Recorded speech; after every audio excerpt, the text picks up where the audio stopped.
Got some plow problems. Grind it down. Just piece right here. See how I run? So I'm gonna fix it. Bolt that together. So the way this is, it pulls out, as you can see. Pulls down and away. So you put that angle iron behind here like this, bolt it in, weld it in, weld it in. Some of the tools you'll need. Crappy Harbor Freight welder. Should be it.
Shut off. I'm switching cords, so I want the extension cord.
Ready yet?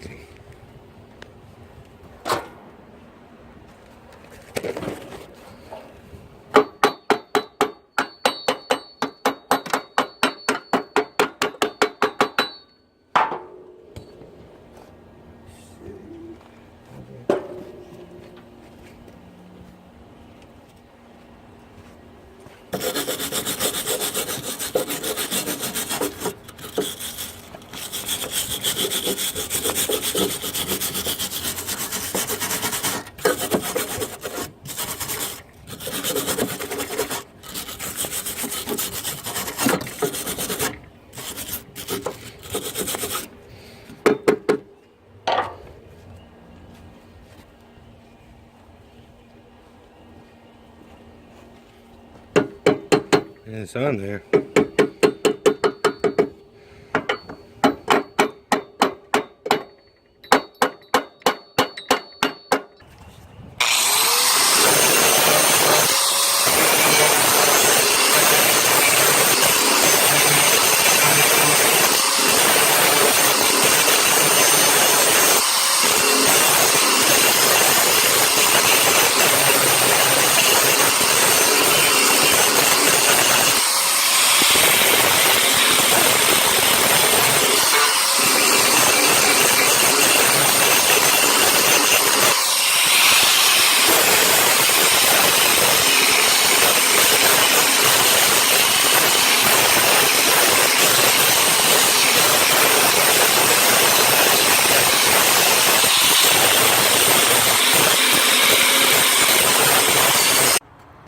And these are my end results. Painted, that dried. It's on there, strong. Gig it. How long will it hold up? Who knows? That's the problem with these cheap MIG welders. And with the outlets, you usually don't get enough. You need like probably like 20-25 amps. I think it says 15 on it, but I had a 15 amp outlet at my previous place, and that's all I had, and I could not weld for shit with it. And this one's off the dryer, so I think it's actually a 30 amp outlet, so I'm actually able to pull juice out this outlet and I have better results. But there's not a lot of penetration there. That's mostly on the outside of the metal. The metal's not that thick anyways, but it doesn't really penetrate the metal. This is like 1/8 inch, so it does work.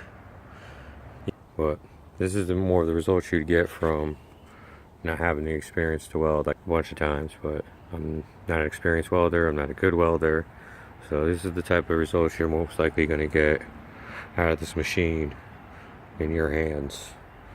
And you know, I'm like a do-it-yourself type guy. I do everything, so, and you can get this thing to work, but it's not going to work great. And that's what you're gonna get for under $100 for a welder, especially with MIG. With arc, you're gonna still get ugly welds, but like at least you can get some penetration and do some heavier materials. But I mean, this is so much structural it's holding. You know, those two pins hold this up when it goes up and down. So I mean, there's probably 1,000 pounds on that between the two sides, 500 each. So that's somewhat of a structural weld, but I wouldn't trust it for a lot of things. That's why I put the bolt in there. The bolt even comes in the way of that a little bit, but I don't think that'd be an issue. But that's why I did the bolt for safety, and that's why I did this backing plate. If I believed in this welder, I would have just welded that and left it there, but I don't. So I put a bolt through there, and I put that extra plate in there, and that's the way you use this machine. If you're gonna use it, you can't just attach stuff and expect it to work great.